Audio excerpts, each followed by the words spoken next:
अल्लाह अल्लाह अल्लाह ला इलाहा इल्लाह अल्लाह अल्लाह अल्लाह ला इलाहा आमीन बीबी के गुलशन में आई है ताजा बहार आमीन बीबी के गुलशन में आई है ताजा बहार अरे पढ़ती के सल्ला अलैका वसल्लम पढ़ती के सल्ला अलैका वसल्लम आज दरो दीवार नबी जी अल्लाह अल्लाह अल्लाह ला इलाहा जोरे जोरे अल्लाह अल्लाह अल्लाह ला इलाहा बारह रबीउल अव्वल को आया के दुर्रे यतीम बारह रबीउल अव्वल को आया के दुर्रे यतीम अरे माँ के नबुवत मोहरे रिसालत माँ के नबुवत मेरे रिसालत साहिबे खुल्के अजीम मदनी अल्लाह अल्लाह अल्लाह हो ला इलाहा সবাই একই সাথে আল্লাহ আল্লাহ আল্লাহ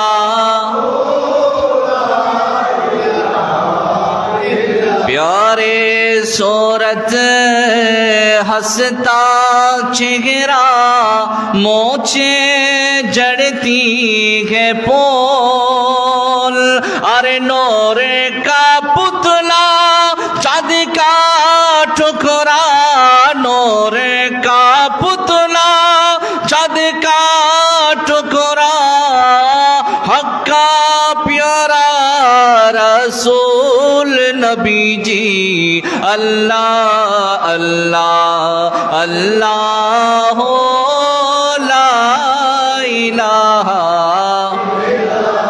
हो अल्लाह अल्लाह अल्लाह ला इलाहा हो ला इलाहा इल्लाह ला इलाहा इल्लल्लाहु मुहम्मदुर रसूलुल्लाह सल्लल्लाहु ताआला अलैहि वसल्लम সবাই বলি মারহাবা আমি সর্বপ্রথম ওই মহান মনিবের দরবারে লক্ষ কোটি গুণ শুকরিয়া জ্ঞাপন করছি যে মহান মনিব আজকে আমাদেরকে অতি দয়া করে মায়া করে মহব্বত করে ভালোবেসে আমাদের জিন্দেগানি জীবনের হায়াতের বাজেটটুকু বাড়িয়ে দিয়ে আজকের এই মহামান্বিত মাস পবিত্র রবিউল আউয়াল মাস তথা রবিউন নূর মাসের তৃতীয় জুমায় মসজিদে আসার বসার এবং আল্লাহর ঘরে মেহমান হওয়ার তৌফিক দান করেছেন এই শুকরিয়ার্থে সবাই মন খুলে দিল থেকে একবার বলি আলহামদুলিল্লাহ সাথে সাথে सुरूर कल्ब सीना सरवरे कायनात फखरे मौजूदा कल्ब मुअत्तर फसीना ताजदारे हरम ताजदारे मदीना उम्मतेर कंडारी, जन्नत देने वाला जहन्नम से बचाने वाला हुजूर नबी मुहम्मदुर रसूलुल्लाह सल्लल्लाहु ताला अलैहि वसल्लमर रওজা আকদসে লক্ষ কোটি গুণ দরুদ ও সালাম পেশ করছি এবং সাথে সাথে শুকরিয়া জ্ঞাপন করছি আপনারা যারা যথাসময়ে মসজিদে উপস্থিত হয়েছেন এবং আরও যারা আসার পথে রয়েছেন। আমার মাইকের আওয়াজ যতদূর যায়, মস্করাত খাওয়াতিন মা ও বোনেরা এবং ফেসবুক লাইভের মাধ্যমে গোটা বিশ্ব থেকে যারা দেখছেন, প্লিজ টেক মাই সালাম এগেইন। আসসালামু আলাইকুম ওয়া রাহমাতুল্লাহি ওয়া বারাকাতুহু। সম্মানিত হাজরিন, আল্লাহ তাআলা আমাদের উপর বড় মেহেরবান এবং দয়া করেছেন বিদায় এরকম একটা মহামান্বিত মাস, যে মাসের মধ্যে আমার রসুলের সর্বশ্রেষ্ঠ রসুল আখেরি পয়গম্বর নবী দো জাহা নবী মুহাম্মদুর রসুল্লাহ সাল্লাল্লাহু তাআলা আলাইহি ওয়াসাল্লামের আগমন হয়েছে। ওই ধরনের একটা মর্তবাবান মর্যাদাবান একটা পবিত্র মাসের জুমার মধ্যে আল্লাহর ঘরের মেহমান হওয়ার তৌফিক দান করেছেন। আবারও একবার বলি আলহামদুলিল্লাহ। সম্মানিত হাজরিন, আপনাদের খেদমতে আমি একটা আয়াতে কারিমা তেলাওয়াত করেছি, যে আয়াতের মধ্যে আল্লাহ তাআলা এই ধরনের আরও অনেক আয়াতের মধ্যে তার বান্দাদেরকে শিক্ষা দেওয়ার জন্যে, তার বান্দাদেরকে বিভিন্নভাবে আমার রসুলের মাধ্যমে বিভিন্ন ধরনভাবে সতর্ক করেছেন এবং নিয়ামতের কথা বলেছেন, শাস্তির কথাও বলেছেন। সেভাবে আজকের আয়াতের মধ্যে আল্লাহ তাআলা বলেন, ওয়াত্তাকু ইয়াওমান তুরজাউনা ফীহি ইলাল্লাহ সুম্মা তুওয়াফা কুল্লু নাফসিম মা কাসাবাত ওয়া হুম লা ইউজলামুন। জোরে বলেন সুবহানাল্লাহ। আল্লাহ তাআলা বলে, ও আমার বান্দাগণ, তোমরা সেই দিনকে ভয় করো। ওয়াত্তাকুল্লাহ ওয়াত্তাকু ইয়াওমান, তোমরা সেই দিনকে ভয় করো। আল্লাহ কোন দিন?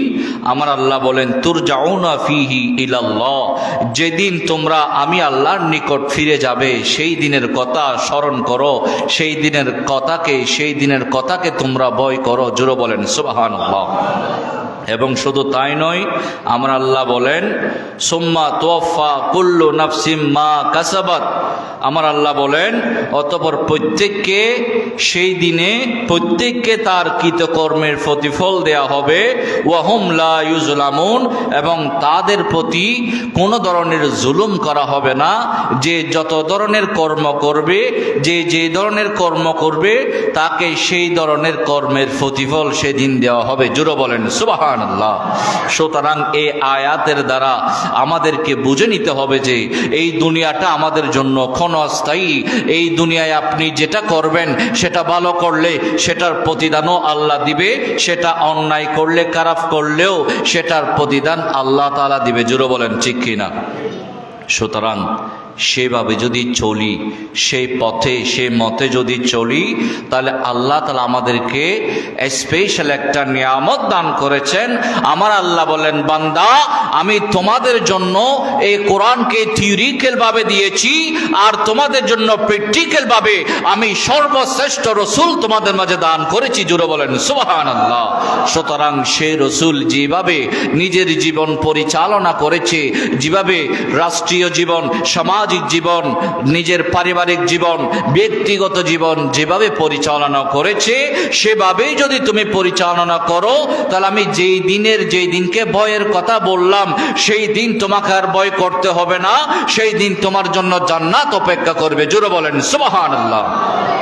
আর যদি সেই রসুল যেভাবে চলার জন্য বলেছেন, যেভাবে রাষ্ট্রীয় জীবন, সামাজিক জীবন, পারিবারিক জীবন, ব্যক্তিগত জীবন যেভাবে পরিচালনা করেছে, তোমাদেরকে যেটা বলার জন্য, যেটা করার জন্য আদেশ দিয়েছে সেটা যদি না করো, যেটা করার জন্য নিষেধ করেছে সেটা যদি করো, আমার রসুল যেভাবে বলেছে সেভাবে যদি না চলো, তাহলে ওই দিনের কথা ভয় করো। সেই দিন তোমার জন্য জাহান্নাম অপেক্ষা করছে। আমি আল্লাহ সেদিন কারো উপর কোনো ধরনের ওয়াহুম লা ইউজলামুন, আমি আল্লাহ সেই দিন কোনো ধরনের জুলুম করব না কারো উপর। যে যেভাবে দুনিয়ার জমিনে কৃতকর্ম করবে সেভাবেই সেই দিনের মধ্যে সেভাবেই সে প্রতিফল পাবে। জোরে বলেন সুবহানাল্লাহ। তাহলে এই দুনিয়ার জমিনে ভালো কাজ, উত্তম কাজ, ন্যায় কাজ, হকের কাজ করার দরকার আছে না নাই? আওয়াজ বলি আছে না নাই? আর যদি নিজের ইচ্ছা মতো যদি চলেন, আল্লাহ যেভাবে বলেছে সেভাবে যদি না চলেন, নিজের ইচ্ছা মতো যদি চলেন, একে অপরের প্রতি যদি অন্যায়, অবিচার, জুলুম এই ধরনের যদি করেন, মদ, জোয়া, ইয়াবা যেগুলা ইসলামের মধ্যে হারাম করেছে সেগুলার সাথে যদি আপনি লিপ্ত হয়ে যান, তাহলে আমার আল্লাহ বলেন সেই দিনের কথাকে ভয় করো বান্দা, সেই দিন আমি এমন শাস্তি দিব, সেই দিন তোমাকে আমার শাস্তি থেকে কেউ রেহাই দিতে পারবে না। সুতরাং দুনিয়ার জমিনে তুমি যদি ভালো আমল করো, আল্লাহ রসুলের প্রেম, মহব্বত, ভালোবাসা যদি তোমার অন্তরে থাকে, তাহলে ওই কিয়ামতের ময়দানটা তোমার জন্য জান্নাত অপেক্ষা করবে। আর যদি সেভাবে না চলো, তাহলে কিয়ামতের ময়দানে জাহান্নাম তোমার জন্য অপেক্ষা করবে। সুতরাং সবাই বলেন, আমরা কি জান্নাত চাই জান্নাত নাকি জাহান্নাম চাই? আওয়াজ বলেন, জান্নাত চাই নাকি জাহান্নাম চাই? যদি জান্নাত চাই, তাহলে আমার রসুল যেভাবে বলেছেন সেভাবে বলার, সেভাবে চলার দরকার আছে না নাই? আওয়াজ বলেন, আছে না নাই? আছে। তো যাই হোক, আল্লাহ তাআলা আমাদের প্রত্যেককে ইসলামের পথে, হকের পথে, ন্যায়ের পথে, আমার রসুল যে পথে মতে ছিলেন সেভাবে আমাদের প্রত্যেককে চলার তৌফিক দান করুক। সবাই বলুন আল্লাহুম্মা আমিন। তো আমরা গত সোমবার পবিত্র ঈদে মিলাদুন্নবী সাল্লাল্লাহু আলাইহি ওয়াসাল্লাম উদযাপন হয়েছে। আপনারা প্রায় ওখানে ছিলেন, জোরে বলেন ঠিক কিনা? আমি ওই দিন আলোচনা করেছিলাম যে আল্লাহ তাআলা আমার রসুলকে দুইটা হাতিয়ার দিয়ে এই দুনিয়ার জমিনে পাঠিয়েছেন। জোরে বলেন ঠিক কিনা? কি কারো কি মনে আছে দুইটা হাতিয়ার এগুলা কি কি? দুইটা হাতিয়ার দিয়ে দুনিয়ার জমিনে আল্লাহ তাআলা আমার রসুলকে পাঠিয়েছেন। একটার নাম হচ্ছে সবর, আরেকটার নাম কি? জ্ঞান। মাশাআল্লাহ। আরেকটার নাম কি? জ্ঞান। এই দুইটা নিয়ামত দিয়ে, এই দুইটা হাতিয়ার দিয়ে আমার রসুলকে আল্লাহ তাআলা দুনিয়ার জমিনে পাঠিয়েছেন। একটার নাম হচ্ছে সবর, আর একটার নাম হচ্ছে কি? জ্ঞান। যেই দুটার মাধ্যমে আমার রসুল এমনভাবে ইসলাম প্রচার করেছেন, এমনভাবে ইসলামের দাওয়াত দিয়েছেন মাত্র 23 বছরে। কয় বছরে? 23 বছরে। গত আলোচনায় আমি বলেছিলাম আমার রসুলের হায়াতে জিন্দেগি কত ছিল? 63 বছর। কয় বছর? 63 বছর। তার মধ্যে 40 বছর পর্যন্ত চুপ ছিলেন। 40 বছর পর্যন্ত কাউরে দাওয়াত দেয় নাই। 40 বছর পর থেকে আমার রসুল এমনভাবে ইসলামের দাওয়াত দিয়েছে, 63 থেকে 40 চলে গেলে বাকি থাকে কত?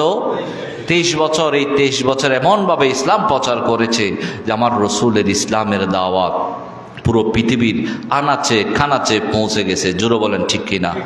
তো সেই রসুল দুইটা হাতিয়ার ব্যবহার করেছেন, একটা হচ্ছে সবর আর একটা হচ্ছে নলেজ। তো যাই হোক, আল্লাহ তাআলা হযরতে দাউদ আলাইহিস সালাতু ওয়াস সালামকে কি দান করেছিলেন? সুর দান করেছিলেন। কি দান করেছিলেন?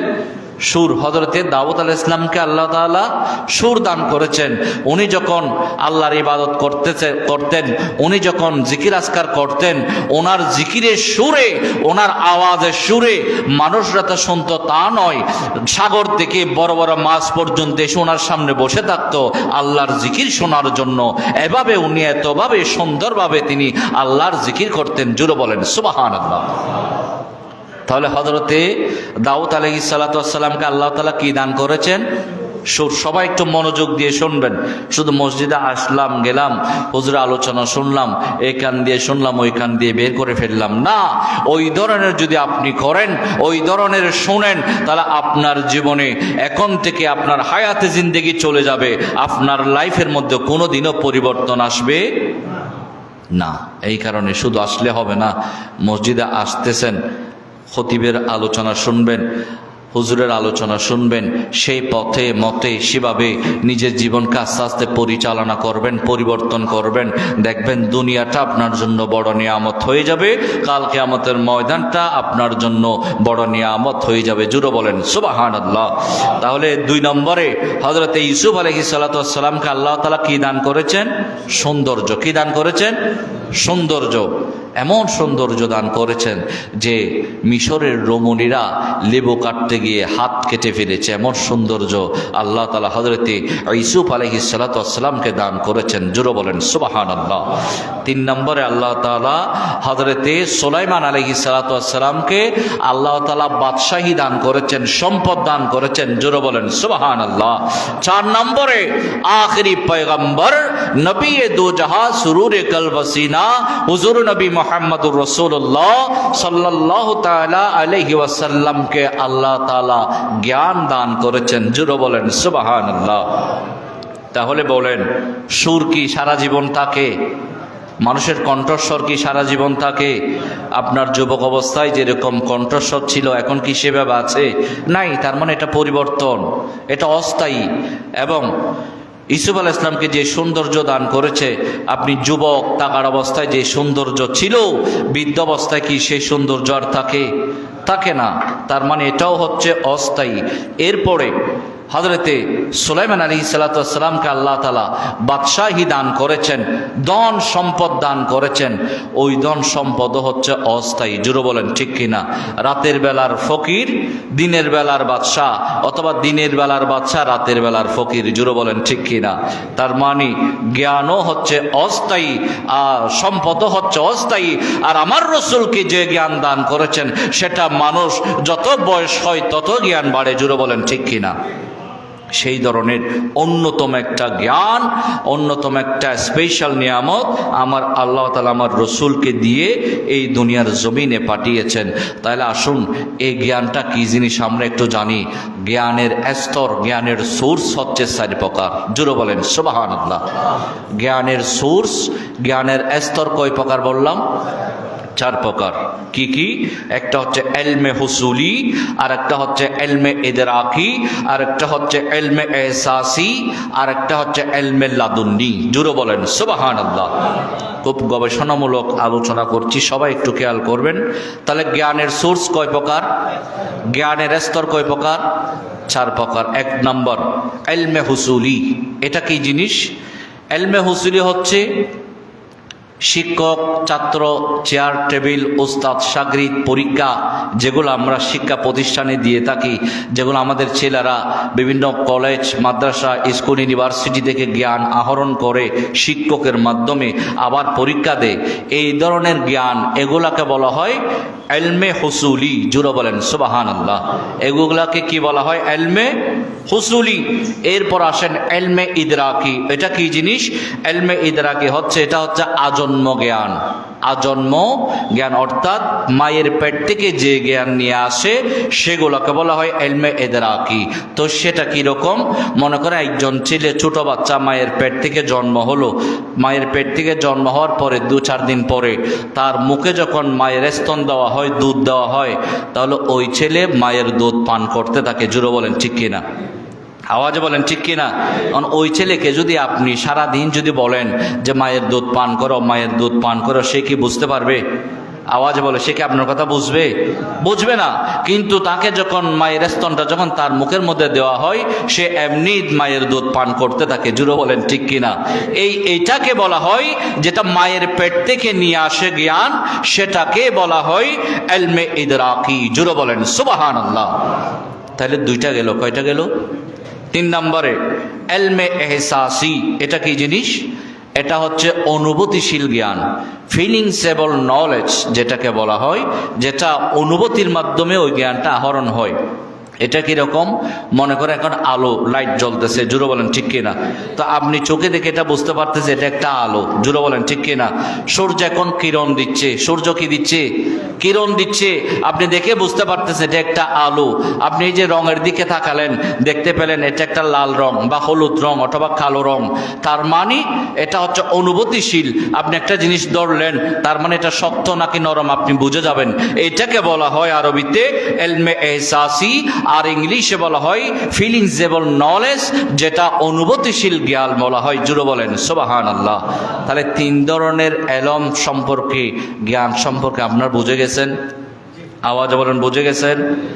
4 নম্বরে যেটা, সেটা হচ্ছে ইলমে লাদুন্নি। জুড়ে বলেন সুবহানাল্লাহ। এটা হচ্ছে স্পেশাল নলেজ। আগের 3গুলা যেগুলা, এগুলা আমাদের অনেকের আছে, আমাদের প্রায় জনের আছে, কিন্তু ইলমে লাদুন্নি 4 নম্বর যেটা, সেটা আল্লাহ তাআলা স্পেশাল একটা রহমত, স্পেশাল একটা নিয়ামত, সেটা যারে তারে দেয় না। এটা কি জিনিস?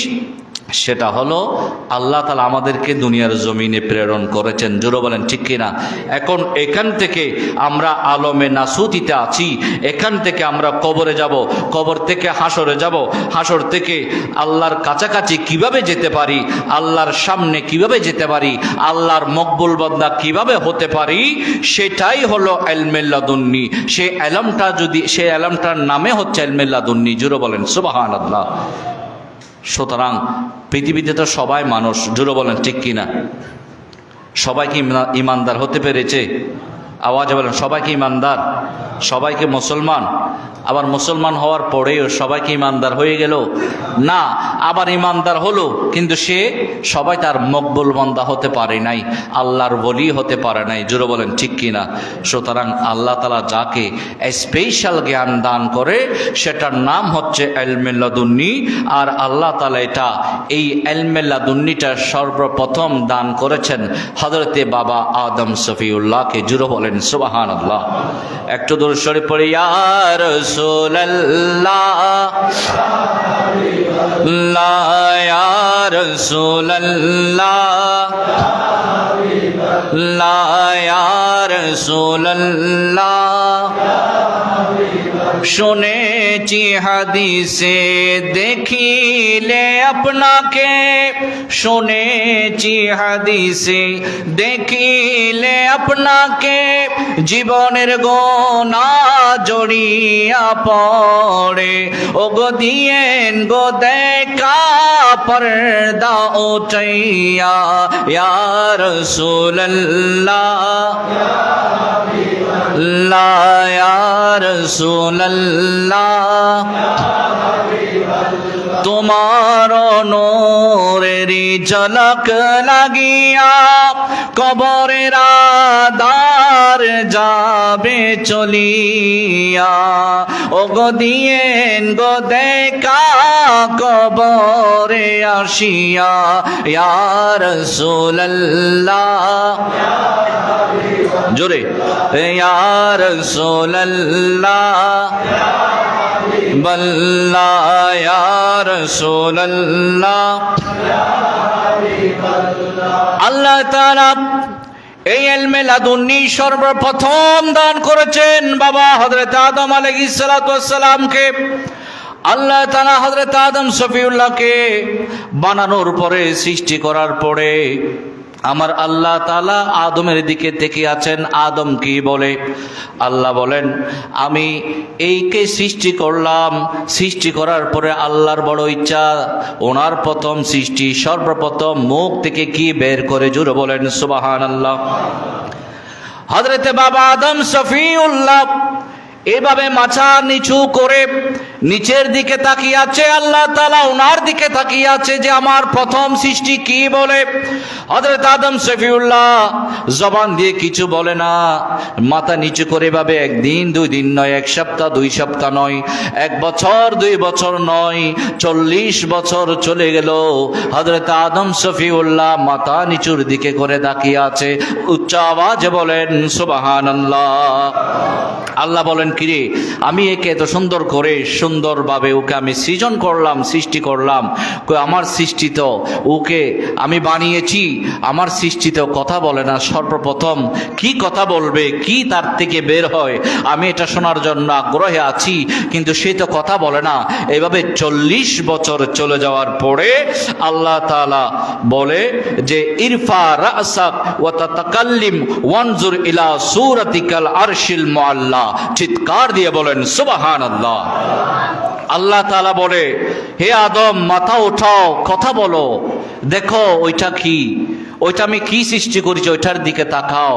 হযরত আদম আলাইহিস সালাতু ওয়াস সালাম 40 বছর পরে নিচের থেকে মাথাটা উপরে করলেন, জোরে বলেন সুবহানাল্লাহ, এবং আল্লাহকে বললেন, আল্লাহ আপনি আমাকে সৃষ্টি করেছেন, আপনি আমাকে কথা বলার শক্তি দিয়েছেন, কিন্তু আপনি আল্লাহ আমাকে কথা বলার অনুমতি দেন নাই।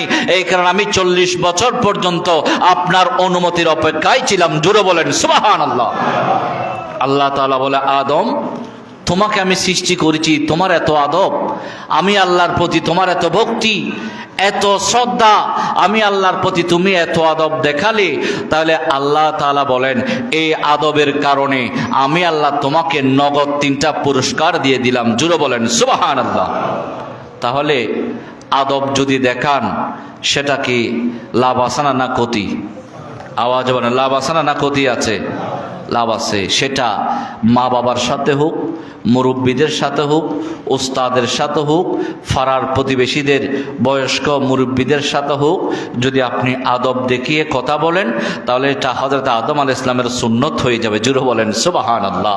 আর আল্লাহ তাআলা খুশি হয়ে এই আদমকে যে আদবের কারণে 3টা স্পেশাল নিয়ামত দিয়েছেন, আপনিও যদি সেভাবে আদব দেখান মা বাবার প্রতি, বড় ভাইদের প্রতি, ছোট ছোট বাচ্চাদের প্রতি এবং পাড়ার এলাকার মুরব্বীদের প্রতি, বৃদ্ধ বয়স্ক মানুষ যারা আছে তাদের প্রতি যদি আপনিও সেভাবে আদব দেখান, তাহলে আল্লাহ তাআলা আপনার উপর কি রাজি হবে, খুশি হবে নাকি বেজার হবে?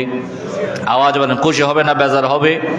আল্লাহ তাআলা বলে, হে আদম আমি তোমাকে সৃষ্টি করলাম, তুমি আমার অনুমতির জন্য 1 দিন 2 দিন নয়, 1 বছর 2 বছর নয়, টানা 40 বছর পর্যন্ত আমি আল্লাহর অনুমতির জন্য তুমি অপেক্ষা করলা।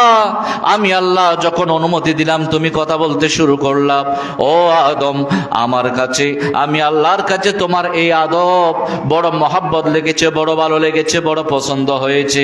এই কারণে আমি আল্লাহ তোমাকে 3টা নিয়ামত নগদে দিয়ে দিলাম। হযরত আদম শফিউল্লাহ বলে, আল্লাহ সেগুলা কি? আমার আল্লাহ তাআলা বলে, 1 নম্বর আমি তোমাকে আশরাফুল মাখলুকাত বানিয়ে দিয়েছি, জোরে বলেন সুবহানাল্লাহ। আল্লাহ বলেন, আদম আদবের কারণে আমি তোমাকে 3টা পুরস্কার দিলাম। 1 নম্বর আমি তোমাকে আশরাফুল মাখলুকাত বানিয়ে দিলাম, আমার যত সৃষ্টি আছে সব সৃষ্টির মধ্যে আমি তোমাকে শ্রেষ্ঠ বানিয়ে দিলাম। 2 নম্বর আল্লাহ তাআলা বলে, আমি তোমাকে আহসানে তাকবীম দিলাম, তোমাকে আমি সুন্দর শরীর দিলাম, সুন্দর আমি তোমাকে অবয়ব দিব, সুন্দর বডি দিব। 3 নম্বরে যেটা দিব সেটা হলো আমি আল্লাহ তোমাকে ইলমে লাদুন্নি দান করে দিব, জুড়ে বলেন সুবহানাল্লাহ। ওই যে আমরা ইলমের সোর্স, জ্ঞানের সোর্স, জ্ঞানের স্তর কয় ধরনের বলেছি? 4 ধরনের। 3 নম্বর বলেছি, 4 নম্বরে বলছে ইলমে লাদুন্নি। ইলমে লাদুন্নি, ওই ইলমে লাদুন্নিটা সর্বপ্রথম আল্লাহ তাআলা দিয়েছেন হযরতে আদম আলাইহিস সালাতু ওয়াস সালামকে। কেন? আদবের কারণে, জুড়ে বলেন সুবহানাল্লাহ। সুতরাং এই আদবটা, এই নলেজটা, এই ইলমে লাদুন্নি এটা আসে আল্লাহর পক্ষ থেকে, জুড়ে বলেন সুবহানাল্লাহ। যেমনিভাবে আমাদের শাহিন শাহ শ্রীকুট হযরতে হাফেজ কারি আল্লামা সৈয়দ আহমদ শাহ শ্রীকুটি রহমতুল্লাহ আলাই, ওনার পীর মুর্শিদ যিনি, তার নাম হচ্ছে হযরতে আব্দুর রহমান চৌরবি রহমতুল্লাহ আলাই। সবাই নাম শুনেছেন কিনা? এই আব্দুর রহমান চৌরবি উনি কোনোদিন মাদ্রাসায় পড়ে নাই, ওনার কাছে মাদ্রাসা এলম ছিল না, কিন্তু আল্লাহকে এমনভাবে রাজি করেছে, আল্লাহ তাআলা ওনাকে এমনভাবে ইলমে লাদুন্নি দিয়েছেন যে পৃথিবীর মধ্যে 30 পারা হচ্ছে আল কোরআনুল করিম। 2 নম্বরে যদি 30 পারা কিছু থাকে সেটা হচ্ছে বুখারী শরীফ, আর 3 নম্বরে 30 পারা যদি কিছু থাকে সেটা হচ্ছে হযরতে খাজা আব্দুর রহমান চৌরবি, যিনি কোনোদিন মাদ্রাসায় যায় নাই, যার কাছে কোনো দুনিয়াবি কোনো ইলম নাই, যাকে আল্লাহ তাআলা ইলমে লাদুন্নি দান করেছেন, তিনি যে দুরূদ শরীফ লিখেছেন সেটা হচ্ছে 30 পারা, জুড়ে বলেন সুবহানাল্লাহ। 30 পারা দুরূদ শরীফ লিখে ফেলেছেন ডাইরেক্ট। যিনি কোনোদিন মাদ্রাসায় পড়ান নাই, ওনাকে আল্লাহ তাআলা এমনভাবে ইলমে লাদুন্নি দিয়েছে। ওই ইলমে লাদুন্নি এগুলো এমনই হয়ে যায় যেগুলো আল্লাহর ওলিদেরকে আল্লাহ তাআলা, যারা আল্লাহর বন্ধু হয়ে যায় তাদেরকে আল্লাহ তাআলা এই ধরনের নিয়ামত দান করে, জুড়ে বলেন সুবহানাল্লাহ। তো যাই হোক, এবার হযরত আদম আলাইহিস সালাতু ওয়াস সালামকে আল্লাহ তাআলা বলেন, আদম মাথা ওঠাও, উপরের দিকে তাকাও, দেখো ওইটা কি। তখন আদম আলাইহিস সালাম উপরের দিকে তাকিয়ে বললেন, মা হাজা নূর, আল্লাহ এটা কিসের নূর? আল্লাহ তাআলা বলে, হাজা নূরুন নবী মিন যুররিয়াতিকা ইসমুহু আহমদ ফিস সামাই ওয়া ইসমুহু মুহাম্মদ ফিল আরদি। জোরে বলেন সুবহানাল্লাহ। আদম আলাইহিস সালাম বলে, আল্লাহ এটা কিসের নূর জ্বলছে, যেই নূরের আলোতে আপনার পুরো খোদাই জগৎ যেন আলোকিত হয়ে যাচ্ছে, এইভাবে দেখা যাচ্ছে।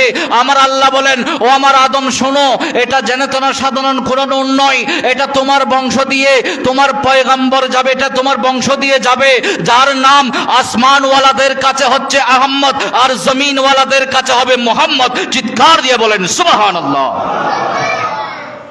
বলে এটা সাধারণ কোনো নূর নয়, এটা তোমার বংশ দিয়ে একজন পয়গম্বরের আলো, যাকে আসমানওয়ালারা আহমদ নামে চিনবে আর জমিনওয়ালারা মুহাম্মদ নামে চিনবে। জুড়ে বলেন সুবহানাল্লাহ। আমার আল্লাহ বলেন, আদম শুধু তাই নয়, শুনে রাখো, ওয়ালাম লাউলাহু লামা খালাকতুকা ওয়ালা আরদা ওয়ালা সামা ওয়ালা শাইআ কুল্লা। ও আদম শোনো, তুমি এটাকে জেরেতনা নূর মনে করিও না, এটা এমন একটা নূর যেই নূরকে সৃজন না করলে তুমি আদমকে বানাইতাম না, যেই নূরকে সৃজন না করলে দুনিয়া জমিন লৌহ কালাম চাঁদ সূর্য কোনো কিছুই আমি বানাইতাম না, যেই নূরকে সৃজন না করলে আসমানের উপরে যা দেখছো সেগুলো আমি বানাইতাম না, যেই নূরকে সৃজন না করলে জমিনের নিচে যা আছে সেগুলো আমি বানাইতাম না। এই সব কিছু বানিয়েছি একমাত্র এই নূরের প্রেম মহাব্বত আর ভালোবাসার কারণে। চিৎকার দিয়ে বলেন সুবহানাল্লাহ। চিন্তা করে দেখেন, যেই নূর যে রসুলকে সৃজন না করলে আল্লাহ তাআলা কোনো কিছুই সৃষ্টি করতেন না। এই কারণে আল্লাহ হযরত বলেন, ও जो ना थे तो कुछ ना था, वो जो ना हो तो कुछ ना हो, জান है तो জান কি, জান है दो জাহান है। বলে তিনি যদি না থাকতেন দুনিয়ার জমিনে কোনো কিছুই সৃজন হতো না, কোনো কিছুই থাকতো না। চিৎকার দিয়ে বলেন সুবহানাল্লাহ। এখন বাবা আদম শুনে তো বড় খুশি, এত বড় একটা এত সৌন্দর্য একটা নূর ওনার বংশ দিয়ে যাবে। তখন বাবা আদম বলে, রব্বি জাআলহু লি। বাবা আদম বলে, আল্লাহ যদি এটা আমার বংশ দিয়ে হয় তাহলে ওই নূরটা একটু আমাকে দেন, আমি একটু আদর করি। জুড়ে বলেন সুবহানাল্লাহ। বলে ওই নূরটা একটু আমাকে দেন, আমি একটু আদর করি। যখন ওই নূরটা আরশ থেকে যখন খুলে নিচ্ছে, আরশ কেঁপে উঠলো, আরশ আল্লাহর কাছে ফরিয়াদ করলো, আল্লাহ এটা আমার কাছে আছে, অনেক সৌন্দর্য লাগতেছে, এটা কেন নিচ্ছেন? তখন আমার আল্লাহ বলেন, ও আরশ তুমি মন ছোট করিও না, এখন তোমার কাছে এটা নূর হিসেবে আছে, কিন্তু আমি এটা আবার তোমাকে দিব। আল্লাহ কখন দিবা? বলে যখন দিব তখন। এখন তো এই নূরটা নূর হিসেবে আছে, তোমার কাছে আবার যখন আনবো তখন এটার পা থাকবে, তখন এটার মাথা থাকবে, তখন এটার চোখ থাকবে, সুন্দর অবয়ব থাকবে, হাত থাকবে, পা থাকবে। তখন আরশ বলে, আল্লাহ ঠিক আছে তাহলে নিয়ে যান, আমি এই নূরের কদমে চুমু খাওয়ার অপেক্ষায় আছি। জুড়ে বলেন সুবহানাল্লাহ। বলে এটা তোমার কাছে আবার দিব। তখন ওনার হাত থাকবে, পা থাকবে, চোখ থাকবে, কপাল থাকবে, মাথা থাকবে, সুন্দর অবয়ব থাকবে। তো সেই চুমু কখন আল্লাহ তাআলা দিয়াইলেন? মেরাজের রজনীতে আল্লাহ তাআলা আরশ আজিমে নিয়ে গেছেন, আর আরশ আজে আমার রসুলের কদমে চুমু দিয়েছেন। জুড়ে বলেন সুবহানাল্লাহ। মেরাজের সময় এক কদম বাইতুল মুকাদ্দাসে, আরেক কদম সিদরাতুল মুনতাহায়। তো যেখানে পৃথিবী থেকে সিদরাতুল মুনতাহায় যদি কেউ পৌঁছাতে চায়, কেউ যেতে চায়, তাহলে সিএনজি টেম্পো দিয়ে যাওয়া যাবে? আওয়াজে বলেন যাওয়া যাবে? বিমান হেলিকপ্টার দিয়ে যাওয়া যাবে? রকেট দিয়েও সম্ভব হবে না।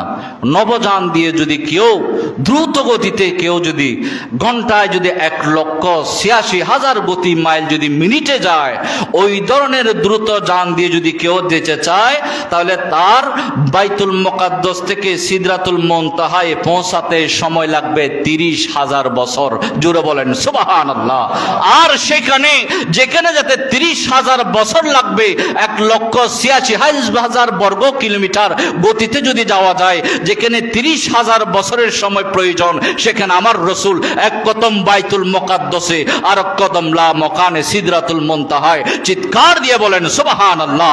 এটা কেমন রসুল? যেই রসুলের কদম দুনিয়ার জমিন থেকে তোলার সাথে সাথে লা মকানে পৌঁছিয়ে যায়। আমার আল্লাহ বলেন, সুবহানাল্লাযী আসরা বিআবদিহি লাইলাম মিনাল মসজিদিল হারাম ইলাল মসজিদুল আকসা আমার রসুলের কদম দুনিয়ার জমিন থেকে তোলার সাথে সাথে লা মকানে পৌঁছে যায়। চিৎকার দিয়ে বলেন সুবহানাল্লাহ।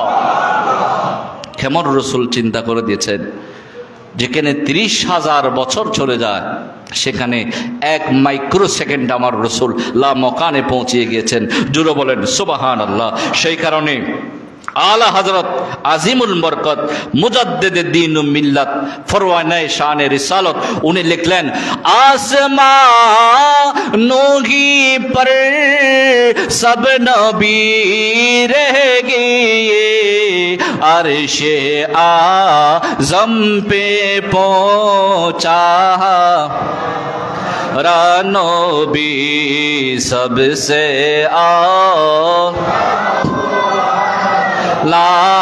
हमारा नबी सबसे बाला ओ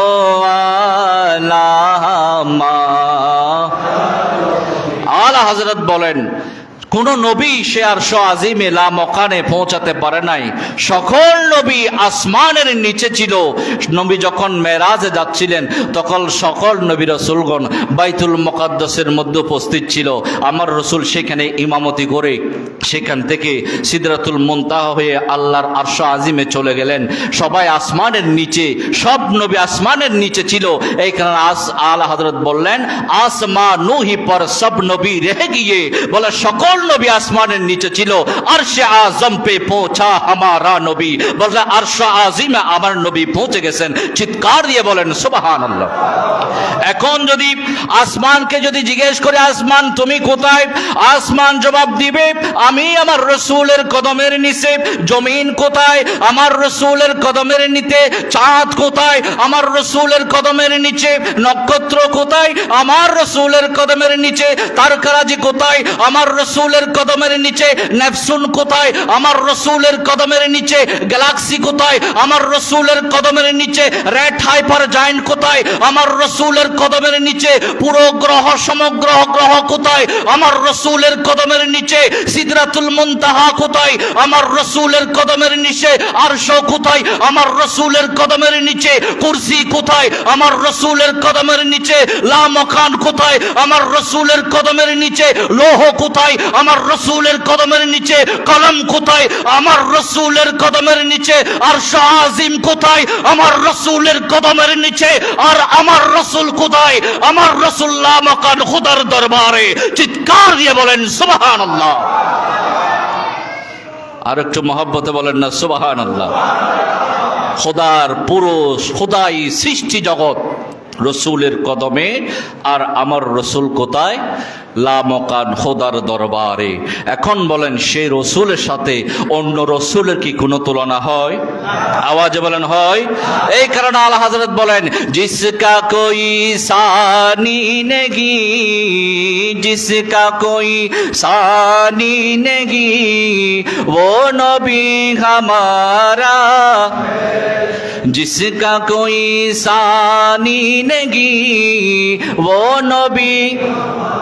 मोहब्बत वाला हमारा है माने हमारा नबी, वो नबी जिसका कोई सानी नहीं, যার মানে হচ্ছে দুনিয়াতে যার কোনো দ্বিতীয় নাই, দুনিয়াতে যার কোনো মেসাল নাই, দুনিয়াতে যার কোনো সানি নাই, সেটাই হচ্ছে আমার নবী। জুড়ে বলেন সুবহানাল্লাহ। जिसका कोई सानी नहीं वो नबी हमारा है, मुस्तफा की अजमत का, मुस्तफा की अजमत का हद है ना किनारा है, हद है ना किनारा है। सलातुनिया